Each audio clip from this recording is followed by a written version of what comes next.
ఈరోజు దేవుని మాట ఇర్మియా గ్రంథము 5వ అధ్యాయము 24వ వచనము. వారు రండి, మన దేవుడైన యెహోవా యందు భయభక్తులు కలిగి ఉందాము. ఆయనే తొలకరి వర్షము కడవరి వర్షము దాని కాలమున కురిపించువాడు గదా. నిర్ణయింపబడిన కోతకాలపు వారములను ఆయన మనకు రప్పించునని తన మనసులో అనుకున్నారు. దేవుడు 23వ వచనం పై భాగంలో చెప్తున్నాడు చూడండి. నాకు మీరు భయపడరా, నా సన్నిధిని వనకరా అని చెప్తున్నాడు 23వ అధ్యాయం పై భాగంలో. దేవుని సన్నిధిలో వనకడం అంటే ఏమిటి, భయపడడం అంటే ఏమిటి అంటే, మనం దేవుని సన్నిధిలో దేవుడి యొక్క సన్నిధి అంటే ఏంటి? యెరూషలేము ఆయన సంఘము, సియోను సంఘంలో మనల్ని దేవుడు అవయవాలుగా చేసుకున్నాడు. యెరూషలేము యొక్క జాబితాలో చేర్చాడు. యెరూషలేముగా సియోనుగా తీర్చిదిద్దాడు మనల్ని. ఆయన సన్నిధి అంటే ఏంటంటే, ఎక్కడైతే నువ్వు భయపడుతూ వణుకుతూ దేవునికి ప్రార్థిస్తావో అక్కడ ఆయన సన్నిధి నీతో ఉంటుంది. ఆయన ఒక ఆత్మ నీతో ఉంటుంది. ఆత్మదేవుడు నీ ప్రార్థన వినే దేవుడుగా ఉన్నాడు. అయితే మరి ఇక్కడ 24వ వచనంలో వారు రండి, మన దేవుడిని యెహోవా యందు భయభక్తులు కలిగి ఉందాము. అయితే ఈ యొక్క సమస్యలు, సుడిగుండాలు ఎప్పుడు ఉండే ఈ యొక్క సమస్యలు తొలగిపోవాలంటే మనము దేవునికి దూరంగా జరిగిపోవడం కాకుండా సమీపంగా దగ్గరకు వెళ్తూ ఉండే అనుభవం కలిగి ఉండాలి. ఎంతమంది ఏం మాట్లాడుకున్నా, ఎవరేమనుకున్నా మనం ఏం చేయాలి? ఆయనకి మాత్రం సమీపంగా ఉండాలి. ఇప్పుడు కుక్క ఉంటుంది, బౌ బౌ బౌ అంటూనే ఉంటుంది. దాన్ని ఆపుదామన్నా అది ఆగదు. ఎందుకు? దాని యొక్క స్వభావం అది, దాని యొక్క ప్రవర్తన అది. దాన్ని ఆపగలిగే శక్తి ఎవరికి ఉంటుంది? అటువంటి ఒక స్వభావాన్ని ఆపేది దేవుడే.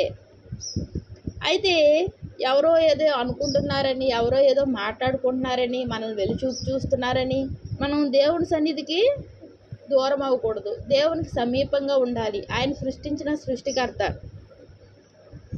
ఈరోజు మన గురించి హేళనగా మాట్లాడిన వారు రేపు ఉండకపోవచ్చు.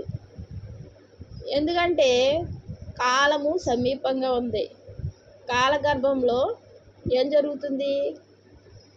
వారు మాయమైపోయేవారుగా ఉన్నారు. ఎందుకు? నిన్ను దూషించేవారు, నిన్ను అసహించుకునేవారు, నిన్ను హేళన చేసేవారు, నీ గురించి మాట్లాడుకునేవారు ఎవరైనా సరే వారి యొక్క స్థితిగతులు మారిపోతాయి. వారి యొక్క అందము ఎలా వాడిపోతుంది? పువ్వు వాడిపోయినట్టు వాడిపోతుంది. వారిలో ఏమాత్రము సొగసు ఉండదు. ఏం సొగసు అది? ఆత్మీయ సొగసు ఉండదు. ఆత్మీయ సొగసు ఉంటే శారీరకంగా సొగసు ఉంటుంది. ఆత్మీయంగా వృద్ధిలో ఉంటే మన యొక్క శరీరం కూడా ఆరోగ్యంగా ఉంటుంది. ఈ రెండు పెనవేసుకుని ఉంటాయి. ఆత్మ సమృద్ధిగా దేవునితో పెనవేసుకుంటే మన శరీరం అంతా ఆరోగ్యంగా ఉంటుంది. వారికి నీ యొక్క శత్రువులకు అటువంటి అనుభవం లేదు. వారు క్షీణించిపోతూ ఉంటారు, మనల్ని కూడా క్షీణింపజేయడానికి చూస్తూ ఉంటారు. మనం అటువంటి వారి వైపు మనం ఏమాత్రము చూడకూడదు. వారి మాటలను పట్టించుకోకుండా మనం దూరం అవ్వకూడదు దేవుని సన్నిధికి. దేవుడు అదే చెప్తున్నాడు. మీరు భయపడరా, వనకరా అంటున్నాడు. వారిలో భయం లేదు, వణుకు లేదు. మరి వాక్యం వింటున్న నాకు, నీకు, మనందరికీ దేవుని భయం ఉంది కాబట్టి మనము ఈ స్థితిలో ఉన్నాము. దేవుని యొక్క కృపలో ఉన్నాము. ఆయన సన్నిధికి వెళ్తున్నాము. అంత మాత్రమే కాకుండా వారు రండి, మన దేవుడైన యెహోవా యందు భయభక్తులు కలిగి ఉందాము.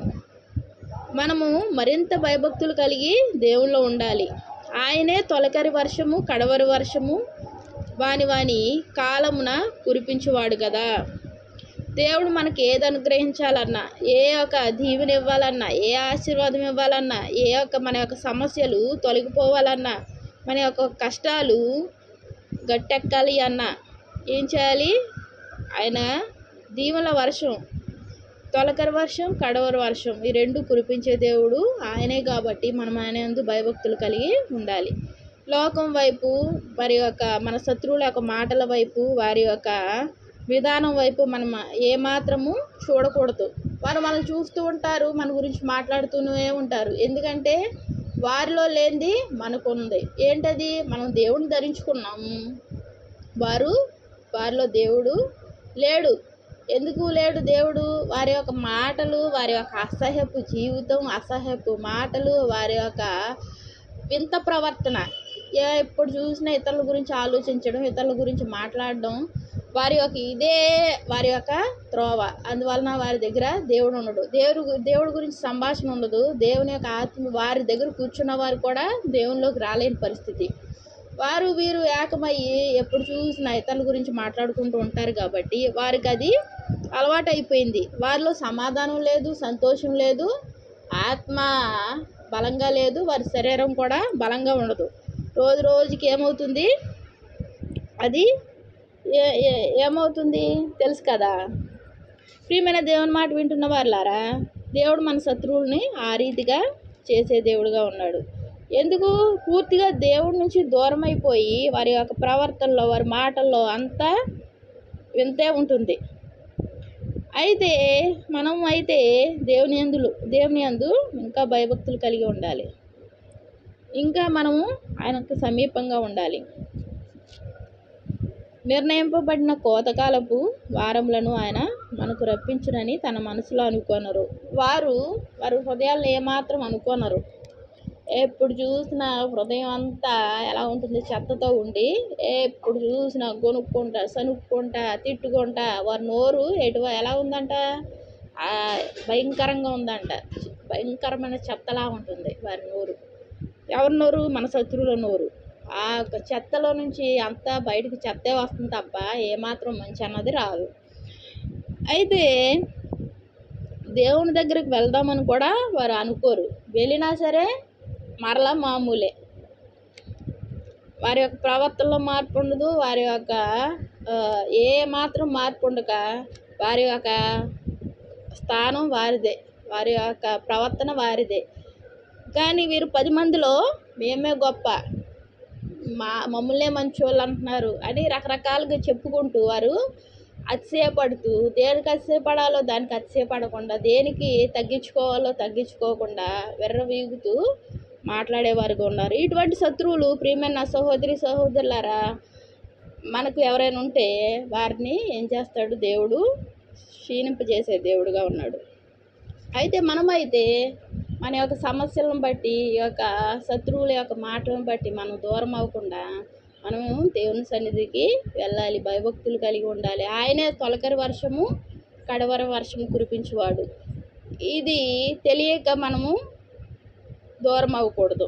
దేవుడు అదే చెప్తున్నాడు. 24వ వచనంలో చూడండి ఏం చెప్తున్నాడో. కోతకాలపు వారములను ఆయన మనకు రప్పించునని తన మనసులో అనుకొనరు. ఆయన రప్పించే దేవుడు. ఆ వారములను, ఆ తొలకరి వర్షం, కడవరి వర్షం లాంటి దీవెనలను ఆయన రప్పించే దేవుడు కాబట్టి మనము ఏం చేయాలి? దూరంగా వెళ్ళిపోకుండా ఆయనకు సమీపంగా మనము ఆయనతో ఉండాలి. దేవుడు మనకి ఎన్నో గొప్ప కార్యాలు చేస్తూ శత్రువులు ఎదుట నిలబెట్టి ఉన్నత స్థితిలో మన ఆత్మీయ జీవితాన్ని స్థిరపరుస్తాడు. దేవునికి వందనాలు. ప్రార్థన చేస్తున్నాం. మహాప్రేమ గల తండ్రి, కృపగల నాయన తండ్రి, నీకు ఎన్నో వందనాలు, స్తోత్రాలయ్యా తండ్రి. నా సహోదరులు ప్రభా తండ్రి, నా ఆత్మీయ కుటుంబాలు ప్రభా, ఎవరి వల్ల ప్రభా బాధపడుతూ, ఎవరి వలన మాటలు తండ్రి నాయన పడుతూ వారి యొక్క బాధలకు గురవుతూ ప్రభా బాధపడుతున్నారు. శత్రువులందరినీ దూరం చేయండి ప్రభా, వారిని క్షీణింపజేయండి. నువ్వు అన్నావు ప్రభా, క్షీణింపజేస్తాను ఈ శత్రువులను తండ్రి నాయన. శత్రువులు ఏ రీతిగా శత్రువు మా మధ్యకి వచ్చి చెలరేగుతుందో దాన్ని ప్రభు క్షీణింపజేసి దూరంగా ఉంచండి ప్రభు. మా దరిదాపుల్లోకి రాకుండా చేయండి. మా ఆత్మీయ జీవితానికి భంగం కలిగించే ప్రతి దాన్ని దూరపరచండి ప్రభు. మేము నీ అందు భయభక్తులు కలిగి కురిపించే తొలకరి వర్షం, కడవరి వర్షం కొరకు ఎదురు చూసే భాగ్యాన్ని మా అందరికీ అనుగ్రహించండి. కృపగల దేవానికి ఎన్నో వందనాలు, స్తోత్రాలు చెల్లించుకుంటున్నా ప్రభుని ప్రియ రక్షకుడు యేసుక్రీస్తు నామంలో అతి వినయంగా ప్రతినాడు పెట్టుకుంటున్నాను తండ్రి. ఆమేన్.